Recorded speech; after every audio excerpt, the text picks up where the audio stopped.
మీరే మాకు తోడుగా ఉండి రావాల్సిందిగా ప్రార్థిస్తూ ప్రభా మీరే మమ్మల్ని జ్ఞాపకం చేసుకునమని, సహాయపడమని, కృప చూపించమని ఈ యొక్క సమయం అంతటి నీ చేతులకు అప్పచెప్పుకుంటూ ప్రభా నీ ప్రజలైన వారందరూ కూడా నీ సన్నిధికి వచ్చినట్లుగా సహాయపడమని, కృప చూపించమని యేసు నామమున స్తుతించి ప్రార్థించి వేడుకుంటున్నాం తండ్రి. ఆమెన్.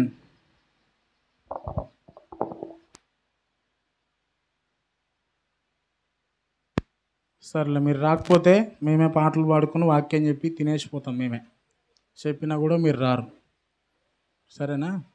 మళ్ళీ రావు కాలం వస్తుంది, తొందర రండి. ఎట్ట ముహూర్తాలు అన్నీ చూసుకుని వచ్చింటారు, తొందర రండి.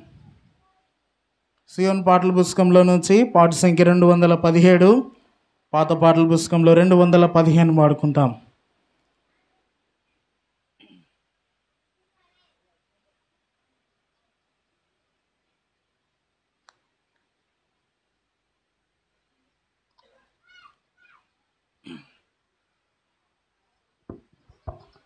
భక్తులారా స్మరించెదము ప్రభు చేసిన మేలులన్నిటినీ. భక్తులారా స్మరించెదము ప్రభు చేసిన మేలులన్నిటినీ.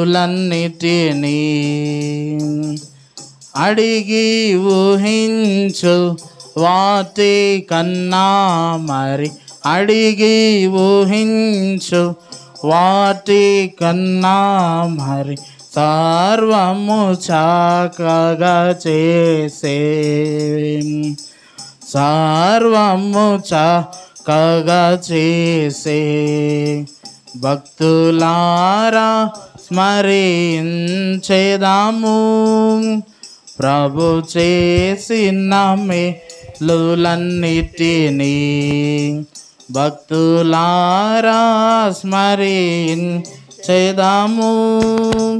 ప్రభు చేసిన మేలులన్నిటినీ. శ్రీ యేసే మన శిరసైయుండి మహాబలశూరుండు.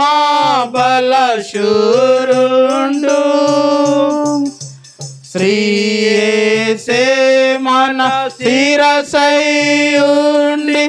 మహాబలశూరుండు.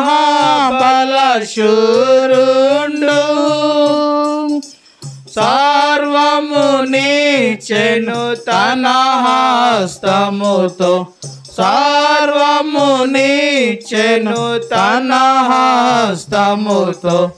ఎంతో దయగలవాడు, సర్వము నీచెను తన హస్తముతో. ఎంతో దయగలవాడు. భక్తులారా స్మరించెదము ప్రభు చేసిన మేలులన్నిటినీ. భక్తులారా స్మరించెదము ప్రభు చేసిన మేలులన్నిటినీ. గాలి తుఫానులను గాదించి బాధలను తొలగించే, గాలి తుఫానులను గాదించి బాధలను తొలగించే. శ్రమలలో మనకు తోడైయుండి, శ్రమలలో మనకు తోడైయుండి. బయలుపరచేతన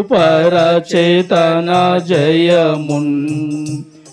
భక్తులారా స్మరించెదము ప్రభు చేసిన మేలులన్నిటినీ. భక్తులారా స్మరించెదము ప్రభు చేసిన మేలులన్నిటినీ.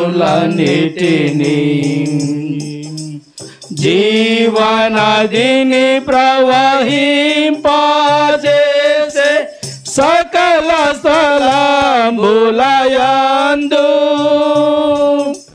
జీవనదిని ప్రవహింపజేసే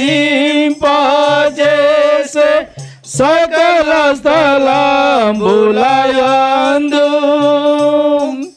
లేఖకు మించిన ఆత్మల తెచ్చే లేఖకు మించిన ఆత్మల తెచ్చే ప్రభువే స్తోత్రారుండు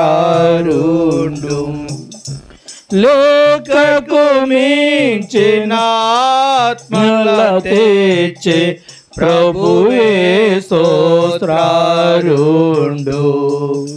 భక్తులారా స్మరించెదము ప్రభు చేసిన మేలులన్నిటినీ భక్తులారా స్మరించెదము ప్రభు చేసిన మేలులన్నిటినీ అపోస్తలుల ప్రవక్తలను సువార్తికులను ఇచ్చే అపోస్తలుల ప్రవక్తలను సువార్తికులను ఇచ్చే సంఘము అభివృద్ధిని చెందుటకు సంఘము అభివృద్ధిని చెందుటకు సేవకులందరినిచ్చే సంఘము అభివృద్ధిని చెందుటకు సేవకులందరినిచ్చే భక్తులారా స్మరించెదము ప్రభు చేసిన మేలులన్నిటినీ భక్తులారా స్మరించెదము ప్రభు చేసిన మేలులన్నిటినీ మన పక్షమున తానే పోరాడి సైతానును ఓడించే మన పక్షమున తానే పోరాడి సైతానును ఓడించే ఇంతవరకును ఆదుకొనెనుగా ఇంతవరకును ఆదుకొనెనుగా తన మహాత్మ్యము చూపే ఇంతవరకును ఆదుకొనెనుగా తన మహాత్మ్యము చూపే భక్తులారా స్మరించెదము ప్రభు చేసిన మేలులన్నిటినీ భక్తులారా స్మరించెదము ప్రభు చేసిన మేలులన్నిటినీ ఈ భువియందు జీవించు కాలం బ్రతికెదము ప్రభు కొరకే ఈ భువియందు జీవించు కాలం బ్రతికెదము ప్రభు కొరకే మన మాయన కార్పించుకునేదము మన మాయన కార్పించుకునేదము ఆయన ఆశ్రయమదియే మన మాయన కార్పించుకునేదము ఆయన ఆశ్రయమదియే భక్తులారా స్మరించెదము ప్రభు చేసిన మేలులన్నిటినీ భక్తులారా స్మరించెదము ప్రభు చేసిన మేలులన్నిటినీ కొంచెము కాలమే మిగిలి ఉన్నది ప్రభువును సాధించుటకై. కొంచెము కాలమే మిగిలి ఉన్నది ప్రభువును సాధించుటకై. గనుక మనము నడచుకునేదము, గనుక మనము నడచుకునేదము ప్రభు మార్గములయందు.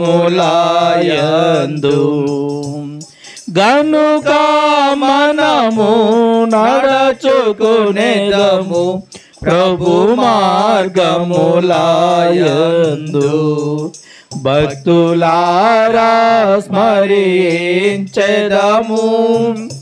ప్రభు చేసిన మేలులన్నిటినీ.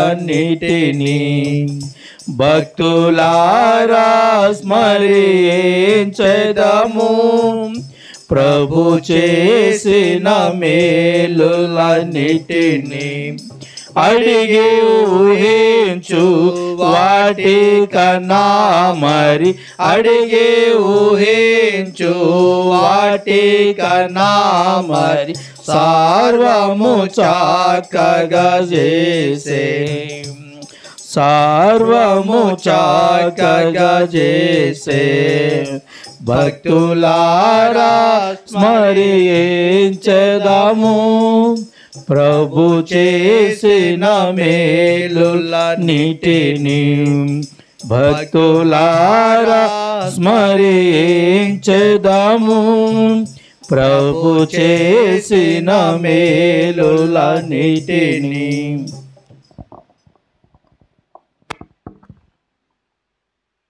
ఇంకెవరున్నారో వచ్చేవాళ్ళు?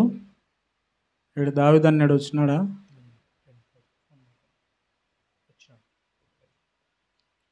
వచ్చినారు, ఇంకా రాలేదన్నమాట.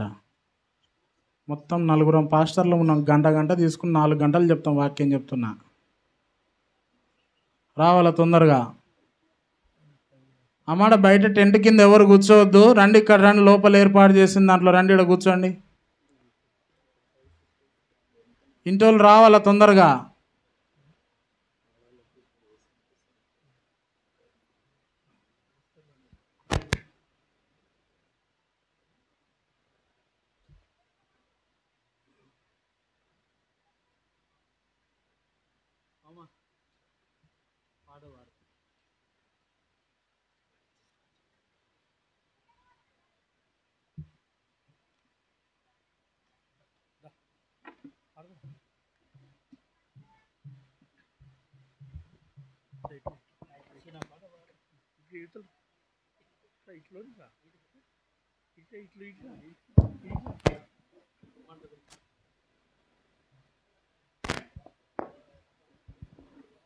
మంచిది, పాట పాడుకుందాం. నిన్ను స్తుతించిన చాలు నా బ్రతుకు దినములలో, నిన్ను స్తుతించిన చాలు నా బ్రతుకు దినములలో, నిన్ను పొగిడిన చాలు నా గుండె గుడిలో, నిన్ను పొగిడిన చాలు నా గుండె గుడిలో. ఉన్నా లేకున్నా, ఉన్నా లేకున్నా, నా స్థితిగతులే మారినా, నా స్థితిగతులే మారినా, నీ సన్నిధిలో ఆనందించే భాగ్యమును చాలు.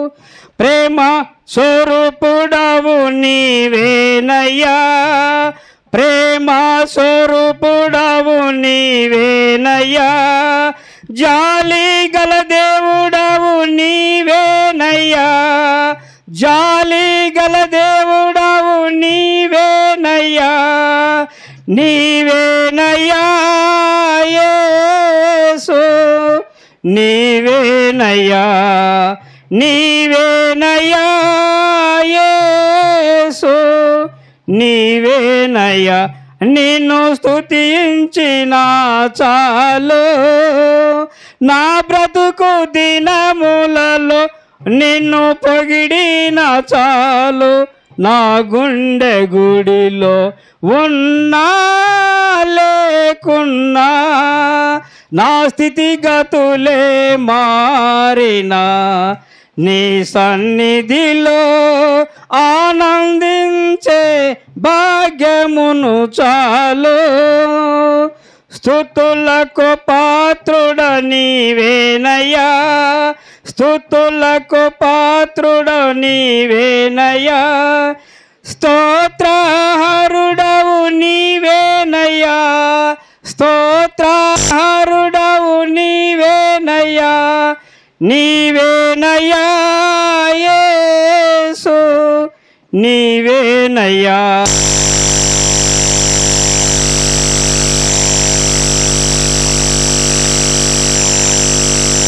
స్తుతించిన చాలు నా బ్రతుకు దినములలో నిన్ను పొగిడిన చాలు నా గుండె గుడిలో నిన్ను పొగిడిన చాలు నా గుండె గుడిలో ఉన్నా లేకున్నా నా స్థితిగతులే మారినా నీ సన్నిధిలో ఆనందించే భాగ్యమును చాలు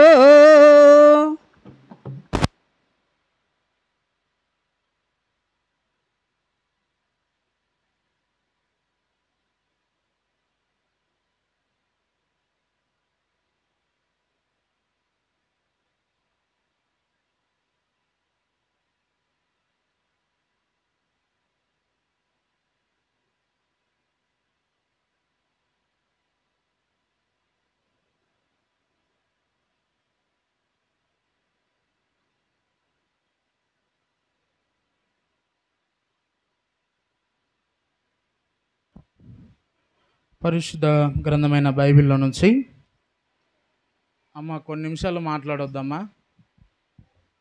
ఓ అమ్మ, ఓ అక్క, ఓ అవ్వ, జరసేపు మాట్లాడకండి.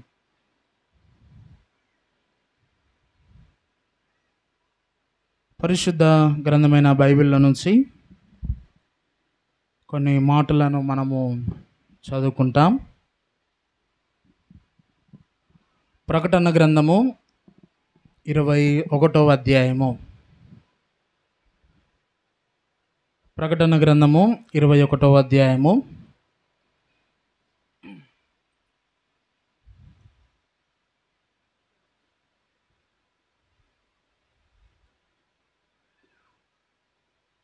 పంతొమ్మిదవ వచనాన్ని మనము చదువుకుంటాం.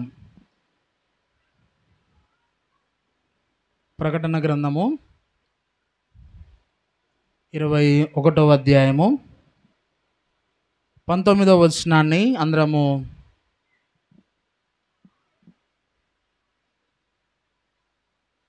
ఒక అర్ధ గంట సేపు అమ్మ, ఆ తర్వాత ఎప్పుడు వచ్చినారు గంట సేపు మాట్లాడుకుందాం. విన్నాయి ఇంతసేపు మీకు టైం ఇచ్చినాం కదా, ఇప్పుడు మాకు ఇయ్యని టైం ఒక అర్ధ గంట సేపే. ప్రకటన గ్రంథము 21వ అధ్యాయము 19వ వచనాన్ని అందరం కలిసి చదువుకుంటాం. ఆ పట్టణపు ప్రాకారపు పునాదులు అమూల్యమైన నానావిధ రత్నములతో అలంకరింపబడెను. మొదటి పునాది సూర్యకాంతపురాయి, రెండవది నీలము, మూడవది యమునా రాయి, నాలుగవది పచ్చ. తర్వాత కీర్తనలు 125వ కీర్తన. కీర్తనలు 125వ కీర్తన.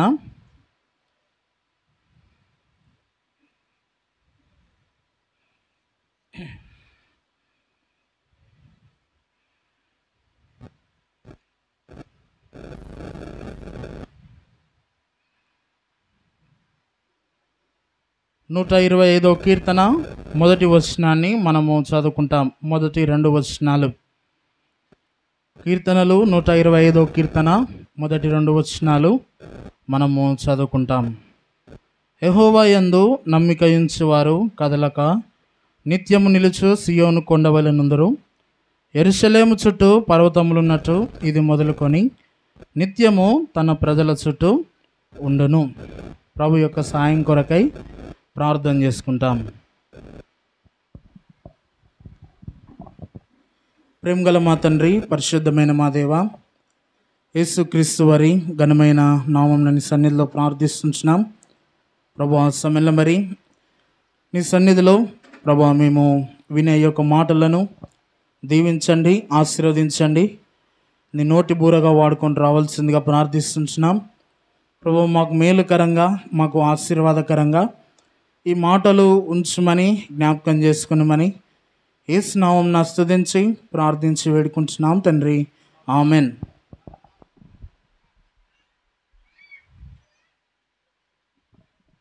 ఇక్కడ మనం చదివిన ఈ యొక్క ప్రకటన గ్రంథము 21వ అధ్యాయంలో మనం చదివిన ఈ యొక్క వచనాలు గమనించినట్లయితే, ఈ యొక్క ప్రకటన 21వ అధ్యాయము దేని గురించి రాయబడతా ఉంది అని అంటే, ప్రభువైన యేసుక్రీస్తు వారు తాను నిర్మించబోతున్న ఆ యొక్క పరలోకం గురించి రాయబడతా ఉంది. మన భాషలో పరలోకం అంటే స్వర్గము, లేకపోతే వైకుంఠము. కాబట్టి ఈ యొక్క రాజ్యం గురించి తాను సిద్ధపరచబోయే ఆ యొక్క పరలోక రాజ్యంలో ఆయన మన కొరకై ఒక నివాసమును ఏర్పాటు చేస్తూ ఉన్నాడు.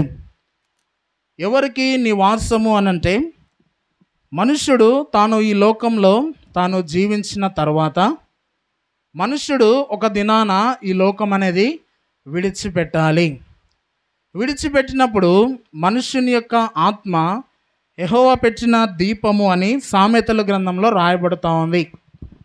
ఆ యొక్క దీపం అనేది ఒక రోజున, ఆ యొక్క ఆత్మ అనేది ఒక రోజున దేవుని యొక్క సన్నిధికి వెళ్తూ ఉంది. వెళ్ళినప్పుడు ఆ యొక్క ఆత్మ విషయమై మనం గమనించినట్లయితే, ఆ యొక్క ఆత్మ అనేది ఎక్కడికి వెళ్తూ ఉంది అని అంటే దేవుని సన్నిధికి వెళ్తూ ఉంది. అదే పరలోక రాజ్యము. మనుష్యుడు తాను జరిగించిన మంచి కార్యములను బట్టి తాను దేవుని యొక్క రాజ్యానికి వెళ్తాడు. లేకపోతే మనుష్యుడు తాను చేసిన పాపములను బట్టి తాను ఆ యొక్క నిత్యమైన నరకాగ్నికి వెళ్తాడు. ఆ యొక్క పరలోక రాజ్యానికి మనము వెళ్ళినప్పుడు అక్కడ మనం చూసినట్లయితే ప్రభు అయిన దేవుడు మన కొరకు ఆ స్వర్గంలో ఉండడానికి ఒక ఇల్లు నిర్మించబోతా ఉన్నాడు. మన భాషలో అక్కడ మనం చూసినట్లయితే ఒక మందిరం అని వ్రాయబడతా ఉంది, కానీ ఒక ఇల్లుని తాను నిర్మించబోతా ఉన్నాడు. ఆ యొక్క ఇల్లుని మనం గమనించినట్లయితే అది ఏ విధముగా నిర్మించబడుతూ ఉంది అని అంటే, ఇంటి చుట్టూ ప్రాకారం అనేది ఉంటుంది. ఇంటికి ప్రాకారం లేకపోతే ఏమవుతుంది చెప్పండి? ఇల్లులు కట్టుకున్న వాళ్ళంతా చెప్పండి. ఇల్లు మంచిగా కట్టుకున్నాము, 1 కోటి రూపాయలు పెట్టి 2 కోట్లు 3 కోట్లు పెట్టి ఇల్లు కట్టుకున్నాం అనుకోండి, చుట్టూ ప్రాకారం కట్టుకోకపోతే ఏమవుతుంది?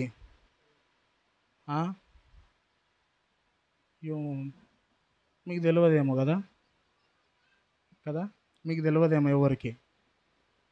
ఏమవుతుంది? ఆ ఇల్లుకి ప్రాకారం లేకపోతే ఎవడైనా ఎప్పుడైనా వస్తాడు. దొంగడు ఎప్పుడు వచ్చేది తెలియదు, ఎప్పుడు పోయేది తెలియదు.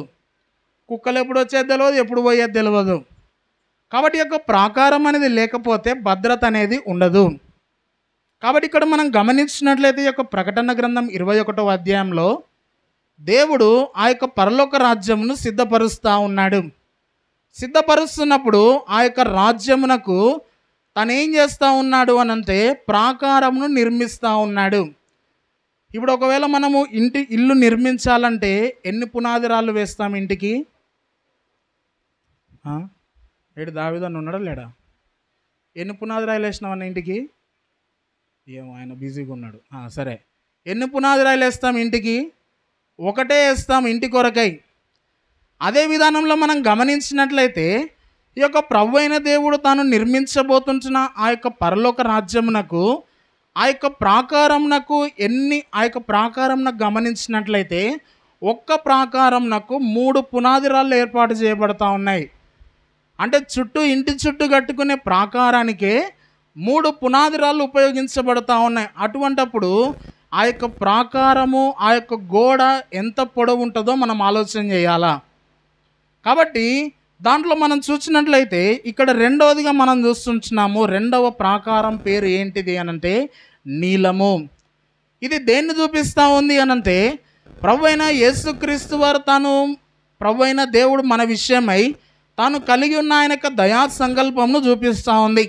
చూడండి, ఈ యొక్క పునాదులు గల పట్టణం విషయమే మనం పరిశుద్ధ గ్రంథమైన బైబిల్లో చూసినట్లయితే ఎవరి కొరకు ఈ యొక్క ప్రాకారము, లేకపోతే ఎవరి కొరకు ఈ యొక్క పునాది రాయి, ఎవరి కొరకు ఈ యొక్క విలువైన ముత్యముతో చేయబడిన రాయి ఉంది అనంటే యెషయా గ్రంథం 54వ అధ్యాయము 11-12 వచనాలు ఉన్నాయి. చదవండి ఎవరైనా. యెషయా గ్రంథము 54వ అధ్యాయము 11-12 వచనాలు.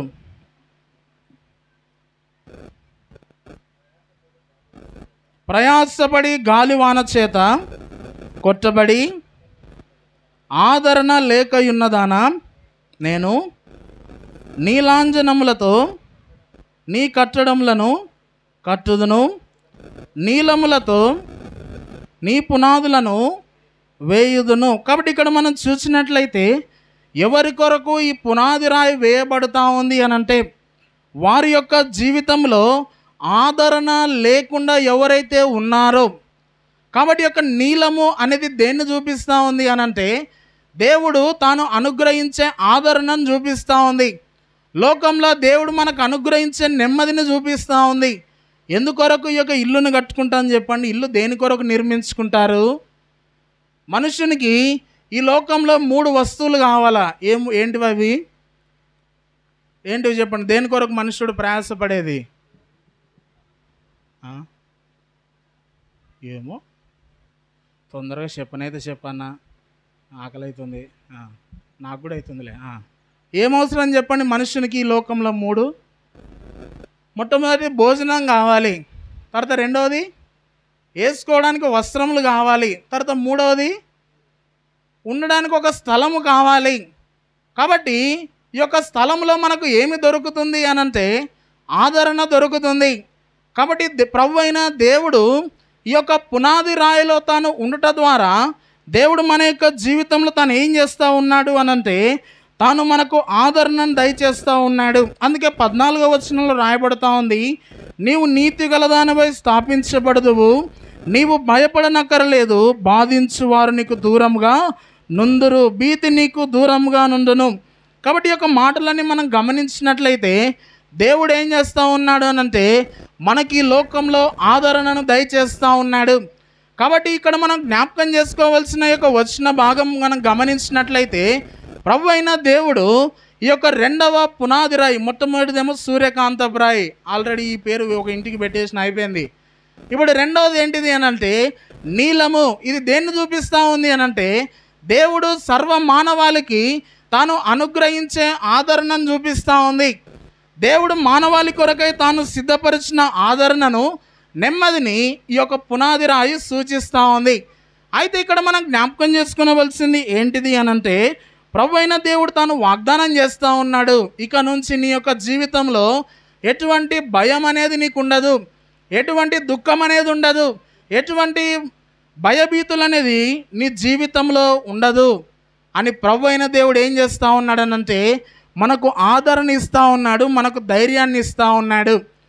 కాబట్టి ఇంతవరకు మనకు గృహం లేదు కాబట్టి దేవుడు మనకు గృహాన్ని ఇచ్చినాడు, ఇప్పుడు ఇల్లు కూడా ఇచ్చినాడు కదా దేవుడు నాకు అన్నీ, ఇంకా నాకు ఎవరు అవసరం లేదు, దేవుడు అవసరం లేదు.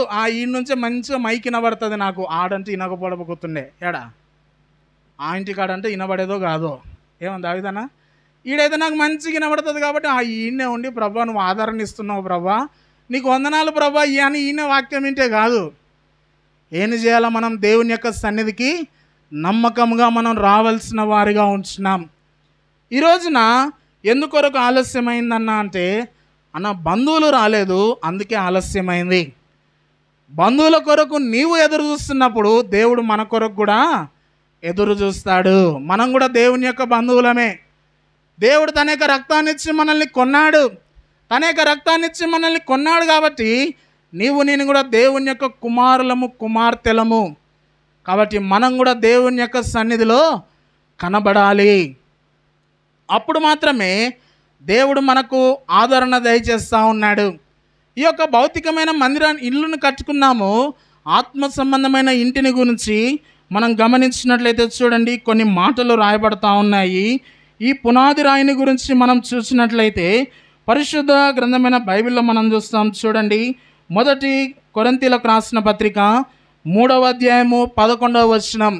ఈ పునాది రాయి ఎవరు, ఈ పునాది రాయి దేన్ని సూచిస్తూ ఉందో ఇక్కడ రాయబడతా ఉంది. 1 కొరింథీయులకు రాసిన పత్రిక 3వ అధ్యాయము 11వ వచనం. ఒకని పని ఎడల వానికి నష్టము కలుగును, అతడు 1 కొరింథీయులకు రాసిన పత్రిక 3వ అధ్యాయము 11వ వచనం. వేయబడినది తప్ప మరి యొక్క పునాది ఎవడును వేయనేరడు, ఈ పునాది యేసుక్రీస్తే. కాబట్టి ఈ యొక్క పునాది ఎవరు అనంటే మన యొక్క జీవితంలో ప్రభువైన యేసుక్రీస్తు వారే. ఇది నాన్న దేవుని యొక్క సన్నిధికి, ఇది నాన్న ఇక్కడ చేరి వచ్చిన వారు గ్రహించవలసింది ఏంటిది అనంటే, ఒకరోజు రాబోతా ఉంది, ఈ లోకం నశించబోతా ఉంది. నశించినప్పుడు ఎవరు దేవుని యొక్క సన్నిధిలో ఉంటారు, ఎవరు దేవుని యొక్క రాజ్యంలో ఉంటారు అనంటే, వారి జీవితంలో ఎవరైతే ఆ యొక్క పునాది రాయిగా యేసు ప్రభు వారిని అంగీకరించినారో ఆ దినమున వారు దేవుని యొక్క రాజ్యంలోనికి ప్రవేశించబోతా ఉంటున్నారు. ప్రభు అయిన దేవుడు తానేమంటా ఉన్నాడు అనంటే, ఈ యొక్క పునాది రాయి ప్రభు అయిన యేసుక్రీస్తు వారే. ఇక్కడ రాయబడిన మాట మనం చూడండి, 13వ వచనంలో మనం గమనించినట్లయితే, ఎవడైనాను ఈ పునాది మీద బంగారము, వెండి, వెలగల రాళ్ళు, కర్ర, గడ్డి, కొయ్యకాలు మొదలైన వాటితో కట్టినెడల వాని పని కనబడును, ఆ దినము దాన్ని తేటపరచును, అది అగ్ని చేత బయలుపరచబడును. ఇప్పుడు ఉదాహరణకు మనం గమనించినట్లయితే ఈ యొక్క బంగారంను మనం ధరిస్తాం. బంగారం ధరించినప్పుడు అది ఎప్పుడు అది తేటగా కనబడుతూ ఉంది, ఎప్పుడు మంచిగా కనిపిస్తుంది చెప్పండి బంగారము? ఏమో మేము బంగారమే చూడలే, మాకు బంగారమే తెలియదు అన్నట్టు చెప్తున్నారు. ఎప్పుడు అది మంచిగా కనిపిస్తుంది అనంటే, అది ఎప్పుడైతే అగ్ని చేత కాల్చబడుతూ ఉందో. కాబట్టి అగ్ని చేత కాల్చబడాలంటే అది ఎంత ఉష్ణోగ్రత తట్టుకోవాలంటే 1200 డిగ్రీల నుంచి 1800 డిగ్రీల ఉష్ణోగ్రత తట్టుకోవాలి. అది ఏది? బంగారము. అప్పుడు మాత్రమే అది సరి అయిన విధానంలో ఏం చేస్తుంది అనంటే దాని యొక్క విలువ అనేది బయటపడుతూ ఉంది. మన యొక్క ఆత్మీయమైన జీవితం కూడా నీవు దేవునిలో సరిగ్గా ఉన్నావా లేదా అని మనం గ్రహించవలసింది ఏంటిది అనంటే, మన యొక్క పునాది దేవునిలో మనం సరి అయిన విధానంలో ఉన్నామా లేదో ఈ శ్రమల ద్వారానే మనము దేవుని కొరకు నిలబడినప్పుడే తెలుస్తుంది మన యొక్క జీవితంలో. కాబట్టి అగ్ని వంటి శ్రమలు వచ్చినప్పటికీ ఆ యొక్క శ్రమల ద్వారానే మనం దేవునిలో ఏ విధంగా నిలబడి ఉన్నామో, దేవుని కొరకు ఏ విధంగా మనం జీవిస్తూ ఉన్నామో అనేదే మనకు తెలియపరచబడతా ఉంది. ఉదాహరణకు మనం గమనించినట్లయితే న్యాయాధిపతుల గ్రంథం 6వ అధ్యాయంలో ప్రభు అయిన దేవుని యొక్క దూత గిద్యోనుతో అంటా ఉంది, బలా నమ్మకం. అక్కడ మనం చూసినట్లయితే చూడండి, ఆ యొక్క మాట చూస్తాము. న్యాయాధిపతుల గ్రంథము 6వ అధ్యాయంలో మనం చూసినట్లయితే అక్కడ ప్రభు అయిన దేవుని యొక్క దూత గిద్యోనుతో అంటా ఉంది, యెహోవా మీకు తోడై ఉన్నాడని చెప్పినప్పుడు ఆ యొక్క గిద్యోను అంటా ఉన్నాడు, దేవుడు మాకు తోడుగా ఉంటే ఎందుకు మా యొక్క జీవితంలో ఈ శ్రమలు రావాలి, మాకు ఎందుకు మా యొక్క జీవితంలో ఈ కష్టములు రావాలి? 12వ వచనం, యెహోవా దూత అతనికి కనబడి, పరాక్రమం గల బలాఢ్యుడా, యెహోవా నీకు తోడై ఉన్నాడు. ఎవరికి ప్రత్యక్షమైనాడు? దేవుని యొక్క దూత గిద్యోనుకు మాత్రమే. ఎందుకు వేరే వారికి ప్రత్యక్షం కాలేదు అనంటే, గిద్యోను యొక్క పునాది సరి అయిన విధానంలో ఉంది. తాను దేవుని కొరకు సరి అయిన విధానంలో జీవిస్తూ ఉన్నాడు. కాబట్టి తను ఏం చేస్తూ ఉన్నాడు అంటే తన యొక్క పునాది అనేది సరి అయిన విధానంలో ఉంది. ఒక ఆయన ఏం చేసినాడంటే ఇల్లుని ఇసుక మీద కట్టినాడంట, ఇంకొక ఆయన ఏమో ఇల్లుని బండ మీద కట్టినాడు. ఇప్పుడు ఎవరి ఇల్లు నిలవబడుతుంది? బండ వేడి కదబ్బా, ఇసుక అయితే చల్లగా ఉంటుంది. అని చెప్పి ఇసుక మీద కట్టినాడంట ఇల్లు. ఇప్పుడు ఎవరి ఇల్లు నిలవబడుతుంది? ఇసుక మీద కట్టిన ఆయన ఇల్లు ఉంటుందా? బండ మీద కట్టిన ఆయన ఇల్లు ఉంటుందా? ఇప్పటిదాకా మాట్లాడితే గట్టిగా చెప్పండి, కొంచెం గట్టిగా.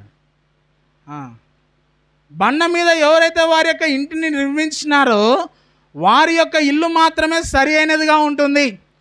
కాబట్టి ఆ యొక్క పునాది రాయి మీద ఇల్లు కట్టబడటం ద్వారా గాలి వచ్చినా కానీ, వరదలు వచ్చినా కానీ, ఎటువంటి పరిస్థితులు వచ్చినా కానీ ఆ యొక్క ఇల్లు ఏం చేయబడుతుంది?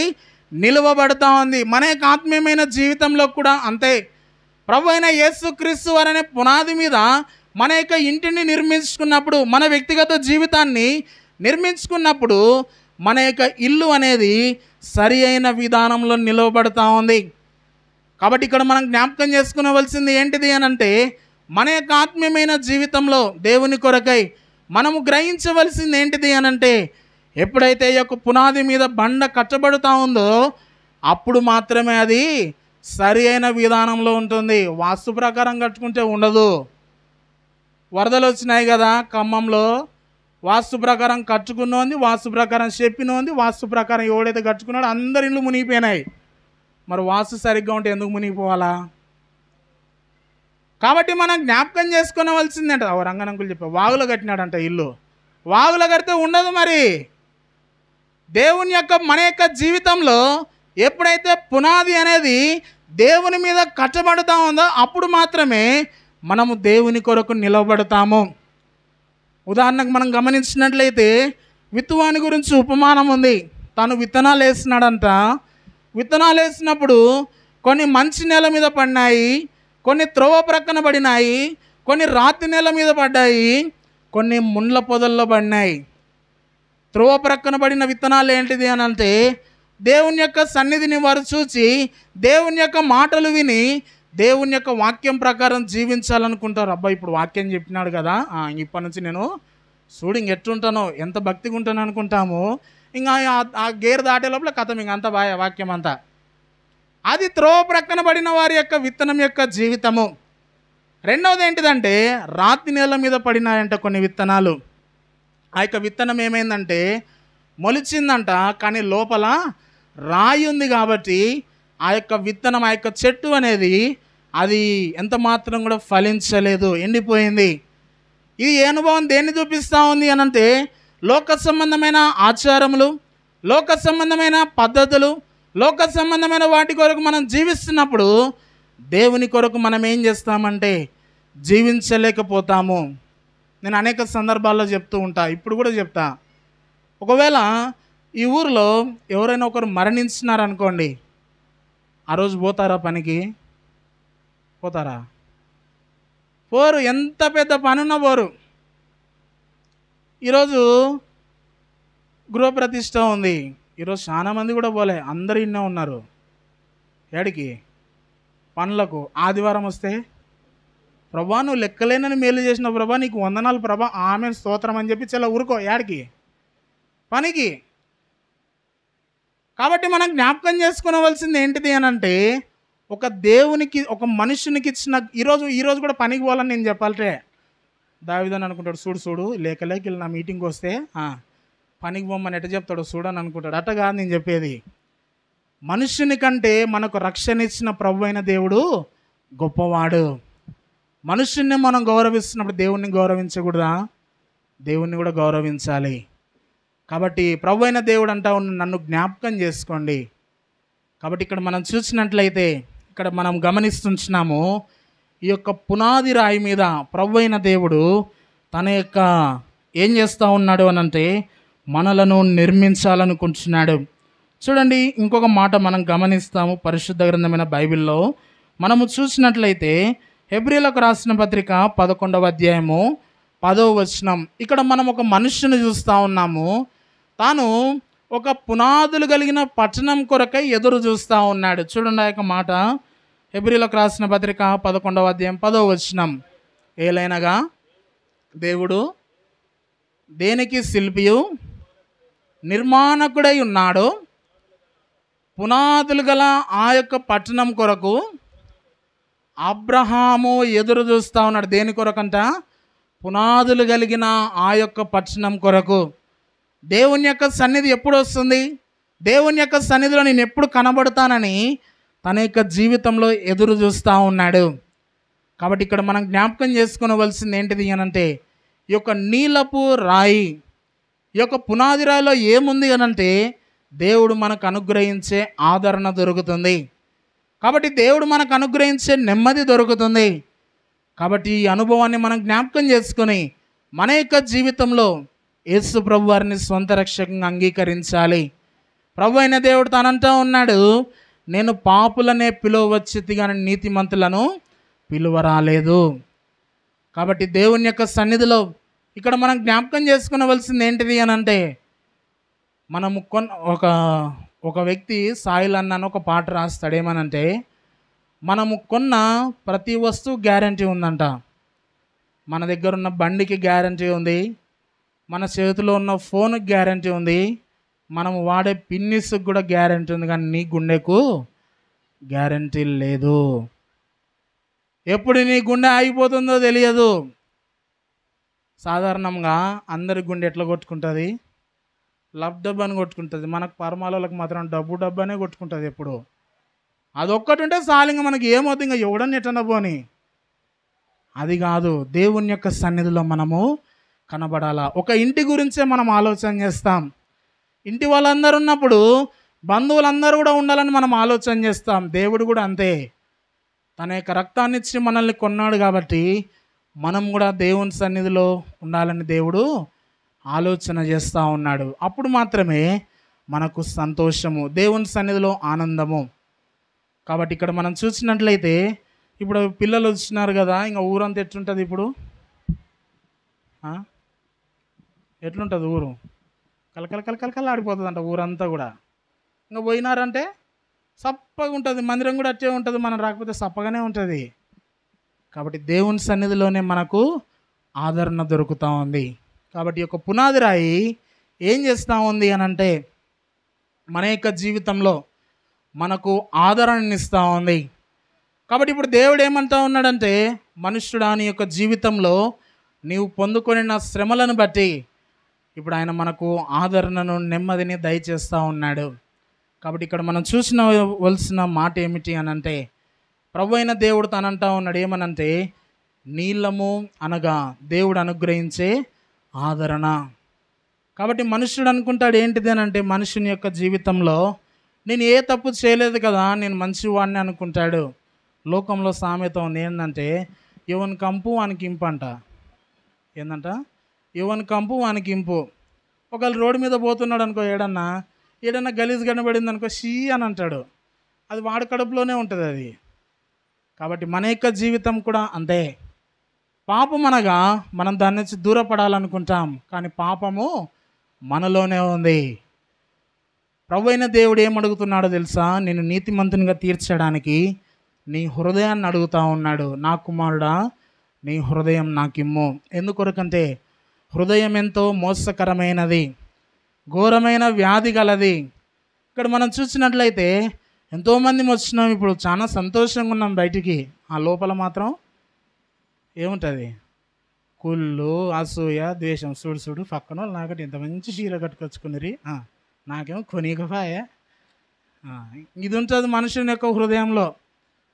కాబట్టి మనము జ్ఞాపకం చేసుకునవలసింది ఏంటంటే, ఆ యొక్క హృదయాన్ని ఎవరు మార్చివేస్తారు, దేవుడు మార్చివేస్తాడు. ఆ హృదయమే దేవునికి కావాలి. ఆ హృదయంలోనికి దేవుని రమ్మంటే చాలు. దాని కొరకు నీ పేరు మార్చుకోవాల్సిన అవసరం లే, నీ గోత్రం మార్చుకోవాల్సిన అవసరం లే, నీ కులాన్ని మార్చుకోవాల్సిన అవసరం లే, నీ యొక్క బాహాటమైన జీవితాన్ని మార్చుకోవాల్సిన అవసరం లేదు. నీ హృదయం దేవునికి కావాలి. బోధనలో ఉన్నప్పుడు మందిరానికి ఒక మేడం వచ్చేది, ఆమెతో ఈ నుంచి వీటి దాకా పెద్ద బొట్టు పెట్టుకుంటుంది. దేవునికి కావాల్సింది ఏంటిది, మన యొక్క హృదయము. ఆ హృదయాన్ని ఎప్పుడైతే దేవునికి ఇస్తామో దేవుడు మన యొక్క హృదయంలో తాను కార్యం జరిగిస్తాడు. ఈ మాటలు దేవుడు దీవించినట్లు. కాబట్టి దయచేసి ఈ యొక్క వాక్యమును దేవుడు దీవించుగాక. కాబట్టి ఇప్పుడు ఇంటిలో గృహంలో ప్రార్థన చేస్తాము. తర్వాత ఈ యొక్క దైవ సేవకులు, బాధ్యత గల సహోదరులందరూ కూడా దయచేసి రావాల్సిందిగా మనవి చేస్తున్నాం. ఇంట్లో మనము ప్రార్థన చేస్తాం.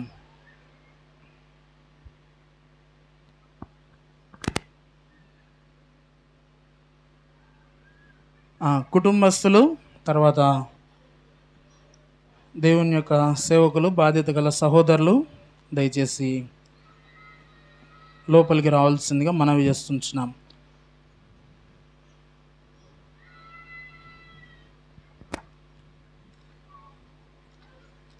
స్వచ్ఛంద సియోను వాసి అని పాడుకుంటాం పాట.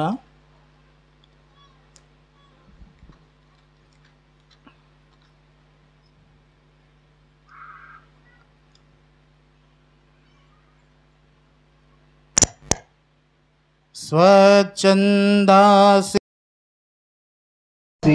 పాట సంఖ్య 484 పాత పాటల పుస్తకంలో. స్వచ్ఛందాసి యోను వాసి సర్వాది